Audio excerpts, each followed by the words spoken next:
Hey there everyone, welcome back to Game Mind, and my name is David, and again I have my cousin Chris help me out with today's review of Hanabi, where we're going to be shooting off fireworks essentially. Yay. Right? Yes. But the game, that's where the theme stops, is the premise is you're shooting off and trying to do a fantastic show of fireworks, but it really is just a cooperative game with a really cool twist, right? Yep. Oh yeah. So what are you doing in Hanabi essentially? It's just a teamwork game. Mm-hmm. And what's the twist? The big twist is that you have your hand backwards, yes, right? you cannot see your actual hand. Yeah. Which is, to say, very stressful. Yes. This is a very good game. I enjoy it immensely. But this part of it is very stressful. And you're going to have information about the other players because you're going to see their hands. But like in Headbands or Coyote, it's reminiscent of having the card backwards, so you can't have the information on your own card.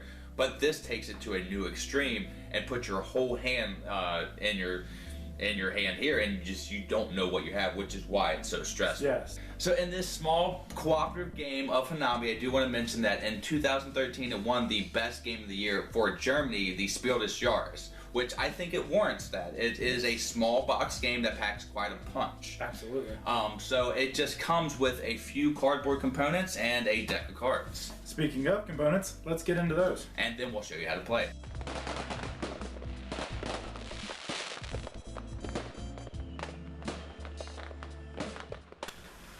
So simply, again, you have a tiny box that just has a deck that consists of 5 different colors, and they range from different numbers from 1 to 5. And the numbers come in multiples when it comes to 1, 2, 3, and 4, but there is only 1 5 of each color.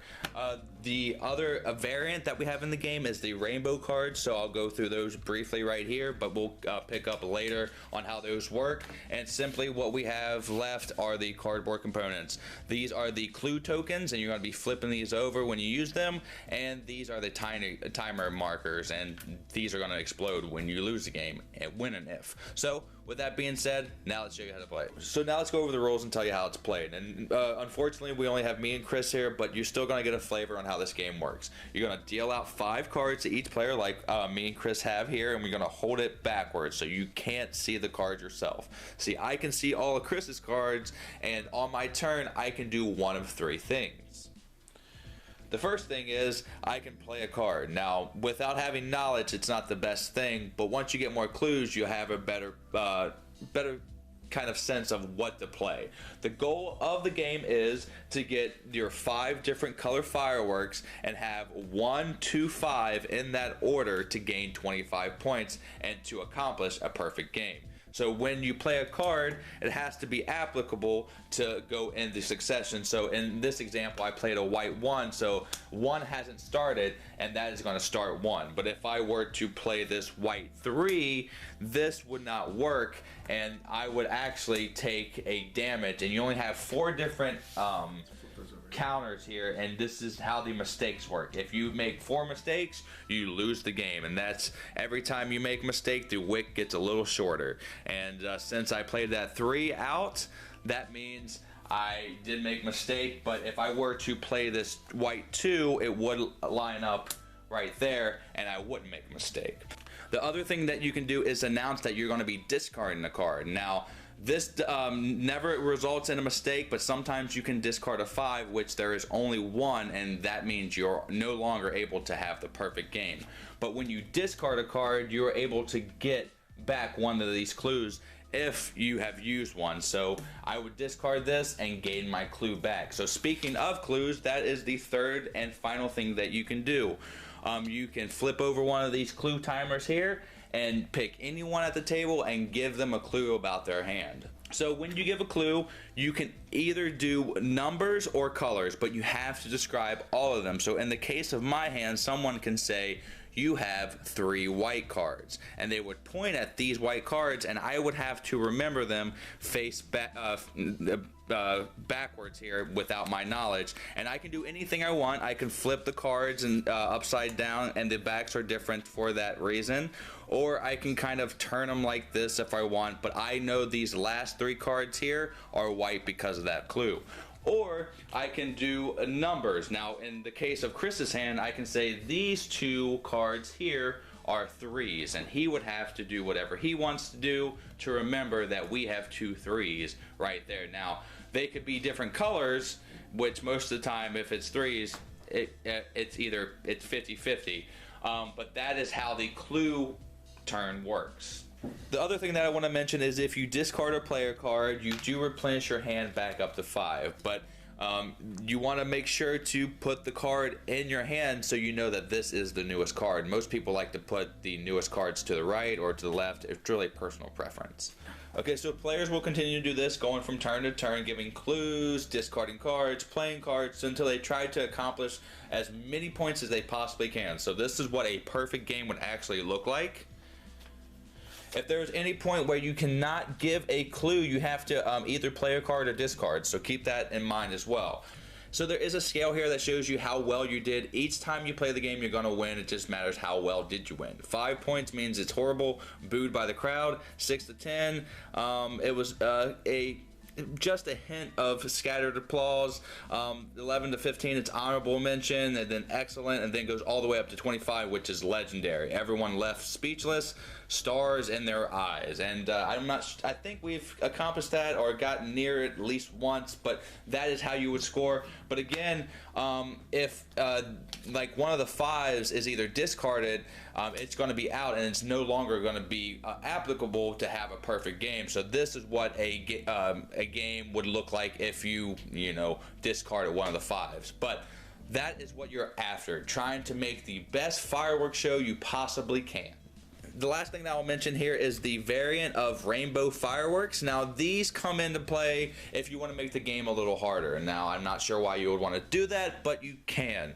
These count as every color. So if you say, Chris, you have green cards in your hand, you're going to have to say he has 5 green cards, because these count as every color.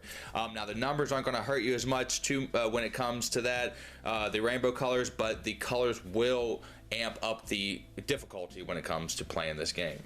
So with all that being said, everyone, let's give this game a grade and tell you what we think about it. Let's go. So that was Hanabi, and I do want to mention that there is a deluxe version of this. One of the things that I don't like about this game is that I have to hold the cards up and I get kind of tired.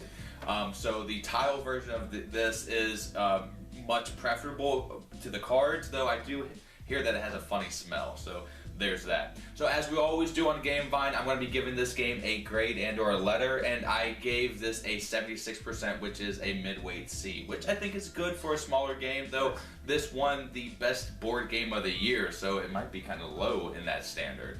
The thing that I like about Hanabi is that super twist of having all these cards in your hand and just knowing nothing about it, and it can be stressful, and it's something that's different. Now, the theme is not really hinged onto this game. It's just there just to have an appealing case to it, though the mechanisms is where this game shines. It's the deduction of trying to figure out what cards you have in your hand and remembering those cards. So the gameplay is where I like the game the most. Again, though, you have to play this with a certain person, because sometimes I feel if I make the wrong move, that person will be mad. So you have to play with fun-loving people. It's one of those cooperative games where if something goes wrong, just kind of put it out of your mind and keep going.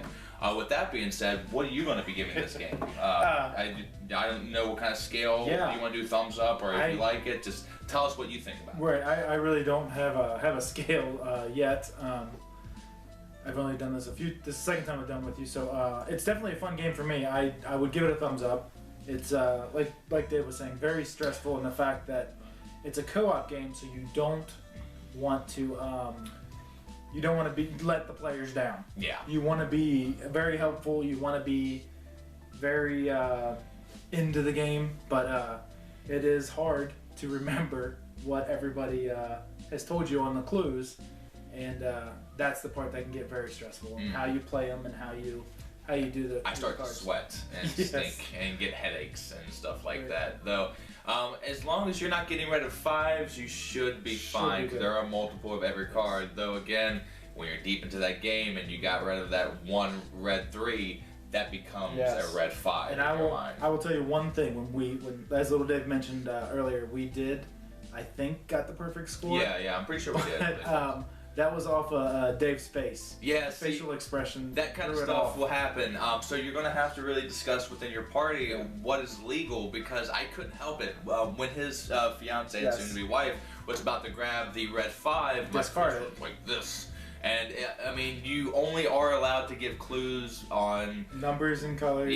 when it's your turn, and not try to give off your poker face, which I have none I mean, of. it might not have been an official perfect game, but But that kind of stuff will happen. So I mean, it makes for the game. It makes it fun. I mean, we all enjoyed it. and that's really what you're after. Right. I mean, if that's what you're trying to accomplish is have fun, then leave in those kind of things. But if it does mess up your experience, say it at the beginning of the game. Say this is just strictly clue based, and you have to keep your face blank. Yes.